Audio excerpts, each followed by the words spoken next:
Muito bem. João capítulo 8, versículo 1.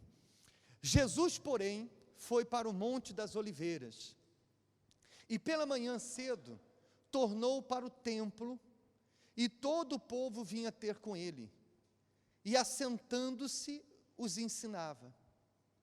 Os escribas e fariseus trouxeram-lhe uma mulher apanhada em adultério, e pondo-a no meio, disseram-lhe: Mestre, esta mulher foi apanhada no próprio ato, adulterando. E na lei nos mandou Moisés que as tais sejam apedrejadas. Tu, pois, o que dizes? E isto diziam eles, tentando-o, para que tivessem de que o acusar. Então, no capítulo 7, no dia anterior, você pode ler depois na sua casa, você vai ver que os escribas e fariseus fizeram de tudo para prender Jesus. Mas por mais que eles tentassem, eles não conseguiam fazer com que Jesus cometesse algo que pudesse condená-lo. No dia seguinte, não satisfeitos, no dia seguinte, o que eles fizeram? Eles pegaram uma mulher que tinha sido pega em adultério, e levaram até Jesus, enquanto ele estava ensinando os seus seguidores. Está escrito que ele estava sentado, as pessoas, os seus seguidores estavam ali ouvindo os seus ensinamentos, e ele foi interrompido pelos escribas e fariseus que trouxeram uma mulher que tinha acabado de ser pega no adultério. E quando eles levaram aquela mulher, está escrito que ele colocou no meio, você pode imaginar aí a cena, daquela mulher sendo exposta ali no meio de todos aqueles seguidores. Eles apontaram e disseram o seguinte: olha, ela foi pega em adultério, e a lei de Moisés nos diz que ela tem que ser morta apedrejada.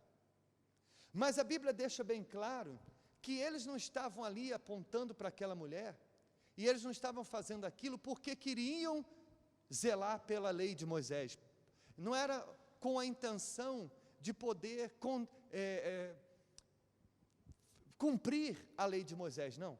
O objetivo deles era criar uma situação que Jesus fosse condenado, tivesse motivo para prender Jesus.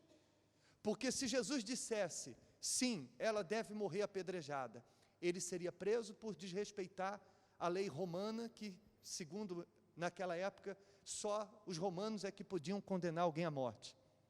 Por outro lado, se ele dissesse, não pode matar ela, ele estaria contrariando a lei de Moisés, iria ter problema em relação com os judeus daquela época. Além de, se ele também condenasse ela e dissesse para apedrejá-la, ele também estaria entrando em contradição com os seus ensinamentos, que era de perdão, de reconciliação, de que Deus aceitava o pecador arrependido. Então, ele ficou ali numa situação onde qualquer coisa que ele respondesse, ele seria prejudicado, ele seria condenado. Então, qual foi a resposta que ele deu? Veja aí, versículo 6. Isto diziam eles, tentando para que tivessem de que o acusar. Mas Jesus, inclinando-se, escrevia com o dedo na terra. Então, o que Jesus fez? Jesus estava sentado enquanto ensinava as pessoas, e ele inclinou e começou a escrever na terra. Aquele gesto de escrever na terra já era uma resposta para aqueles acusadores, porque ao escrever na areia, Jesus estava nos ensinando que existem coisas que têm que ser esquecidas, porque quando você escreve algo na areia, você está fazendo algo que você sabe que dentro de alguns minutos vai se apagar. Já viu aqueles casais de namorado que vão na praia, fazendo aquelas declarações, e quando a onda vem, já leva embora. Agora, você sabe que há até hoje aqueles desenhos feitos nas pedras, daqueles homens, né, pré-históricos, que fizeram desenhos nas pedras, passaram-se milhares e milhares de anos. Então, existem coisas na vida da gente que você ou escreve na areia, ou escreve na rocha. Tem gente, por exemplo, que alguém disse algo para ela que até hoje ela não conseguiu esquecer. A mãe que disse para ela, quando ela ainda era criança, quando ainda era um jovem, ó, você não vai ser nada na vida. E ela realmente, hoje já tem uma idade avançada, e tudo que dá errado na vida dela, ela diz, bem que minha mãe me disse que eu não ia ser nada na vida. Não apenas, não porque se trata apenas de uma praga que foi rogada, porque às vezes não é a ação de uma praga, é a própria pessoa que aceitou aquela ideia e guardou aquelas palavras dentro dela, e por isso, antes mesmo de fazer qualquer coisa, ela já acredita que não vai dar certo, porque alguém disse aquilo para ela. Ela gravou aquela palavra na areia? Não, na rocha.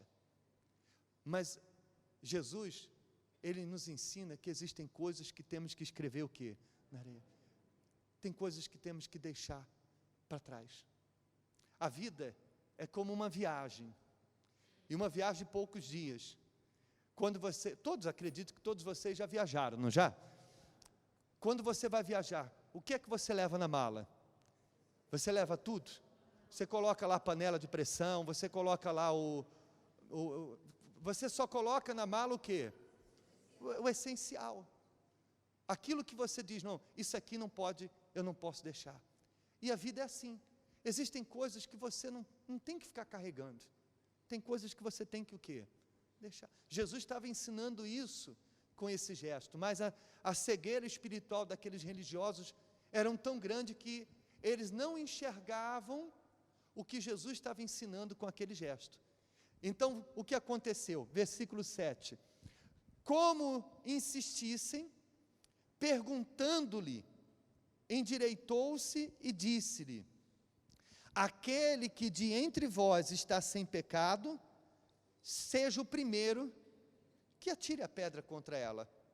E tornando a inclinar-se, escrevia na terra.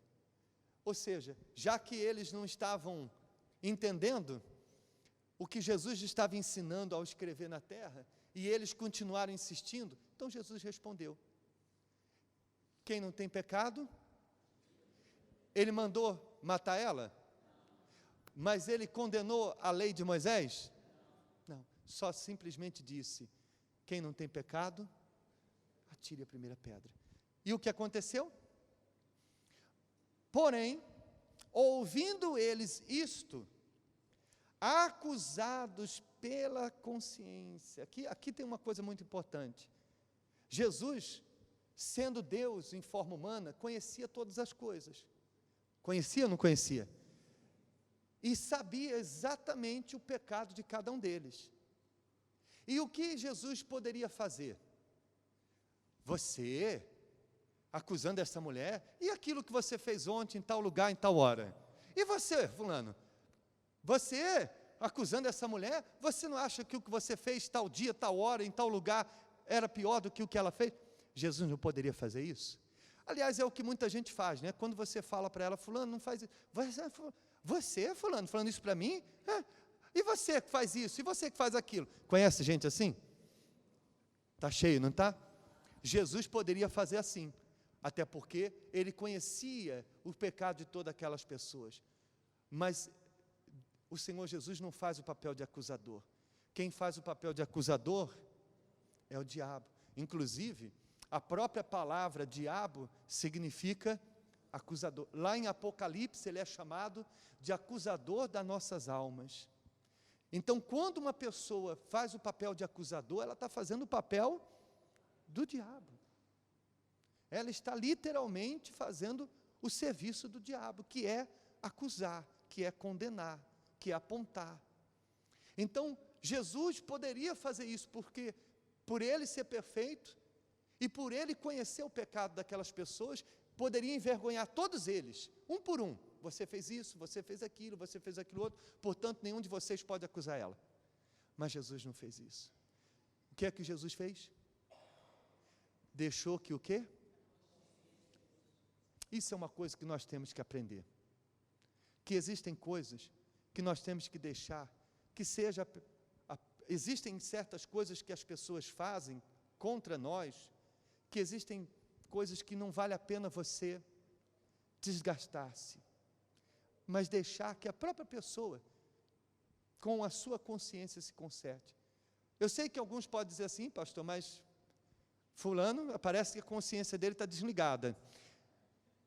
Mas se a consciência dele não convence ele, você vai convencer? Então, não vale a pena. O que Jesus fez? Quem não tem pecado, atire a própria pedra, atire a primeira pedra. E aí, um por um, de acordo com a sua própria consciência, o que eles fizeram? Saíram um, a começar pelos mais velhos até os últimos. Os mais velhos foram os primeiros. Por que será, hein? Será que o mais velho tem mais pecado? Não, não se preocupe. Você que é mais velho, não foi isso. Nós temos que entender a cultura daquela época. As pessoas naqueles dias, principalmente os religiosos, os mais antigos eram os mais admirados, né? Os mais velhos eram os anciãos, eram respeitadíssimos. Foram os primeiros a deixar a pedra e sair. Então, olha, uma coisa que o Bispo Macedo uma vez ensinou a gente, que às vezes por trás de uma super santidade pode esconder muita coisa, muito pecado. Aquelas pessoas que ficam exaltando muito a sua... Bom, isso é assunto para outra ocasião. Amém? Saíram um a começar pelos mais velhos até os últimos. Ficou só Jesus e a mulher que estava no meio. Aí eu pensei o seguinte, meu Deus, eles não cometeram aquele erro ali na hora. O erro que pesou na consciência deles era um erro que eles já tinham cometido antes. Então, por que a consciência deles não pesou antes? Por que quando eles estavam levando aquela mulher, antes que Jesus dissesse isso, quem não tem pecado atire a primeira pedra, por que a consciência deles não funcionou antes? Só funcionou depois que Jesus disse aquela frase. Porque quando Jesus, até o momento em que Jesus disse aquelas palavras, eles não estavam olhando para eles, estavam olhando para a mulher. Eles não estavam olhando para os erros deles, eles estavam olhando somente para o erro da mulher. Por isso que a Bíblia condena a atitude de julgar as pessoas. Por isso que a Bíblia fala que nós não devemos julgar os outros, porque quando a gente julga, a gente deixa de olhar para nós. E às vezes é isso que impede muitas pessoas de mudar. Tem muitas pessoas na igreja que elas não se convertem porque estão sempre olhando para o erro dos outros. Estão sempre julgando as outras pessoas. Às vezes, já aconteceu da gente atender, por exemplo, casais, e quando vamos conversar, olha, então, olha, ele. Aí, então, senhora, ela. E aí, senhora? E aí, senhor? Ele. E aí a gente não chega? Porque os dois só estão olhando para o quê? O erro um do outro. E quando é que a mudança acontece? Quando a mudança acontece quando um dos dois diz o seguinte, olha, eu sei que ele está errado, mas eu não posso mudar ele, então eu vou mudar eu posso mudar, ele eu não posso, então eu vou me concentrar no meu erro, e vou deixar que Deus trabalhe no erro dela, e assim por diante, entende sim ou não? Então, por exemplo, você está na igreja, e de repente um joio, um nascido na carne, tem dado mau exemplo para você, especialmente você que está começando agora. O diabo quer distrair você, fazendo você olhar para o erro daquela pessoa e não se concentrar em se consertar os seus. Então, não julgue, não condene, porque se você fizer isso, aos olhos de Deus, você se torna mais pecador do que aquela pessoa. Vocês têm muita pressa hoje? Rapidinho, abra em Gênesis, por favor. Rapidinho, capítulo 9, eu vou provar isso para você. Versículo 20, para não demorar eu já vou lendo. É o primeiro livro da Bíblia, né, gente? Por favor. Começou Noé a ser um lavrador na terra. Gênesis capítulo 9, versículo 20. Começou Noé a ser um lavrador na terra e plantou uma vinha. E bebeu do vinho e embebedou-se. E descobriu-se no meio de sua tenda. Então, já tinha passado o dilúvio, Noé plantou uma vinha, na primeira colheita da sua vinha, ele ficou tão feliz, bebeu lá um vinhos a mais, e ficou muito alterado e acabou ficando nu, mas dentro da sua tenda. Dentro da sua tenda. Ele estava certo? Não. Ele não podia ter cometido aquele erro. Mas olha só o que aconteceu. E viu Cão, o pai de Canaã, a nudez do seu pai, e fê-lo saber a ambos seus irmãos, aonde? Do lado de fora. Então, o que o filho mais novo fez? Espalhou a nudez do pai para fora. Percebe? Foi o que aqueles acusadores fizeram. Levaram o adultério daquela mulher para fora. Quando você comenta o erro de uma pessoa, quando você sabe de alguma coisa, e você, fulana fez isso, fulano fez aquilo, fulano, como é que pode, né? Da igreja. Olha só, foi exatamente aquilo que Cão fez, o filho mais novo. Expôs a nudez do pai. Aí, olha só o que aconteceu, olha a diferença. Então, tomaram Sem e Jafé, os outros dois irmãos mais velhos, uma capa, puseram-na sobre ambos os seus ombros, e indo virados para trás, cobriram a nudez do seu pai. E os seus rostos estavam virados de maneira que não viram a nudez do seu pai. Olha a diferença de atitude.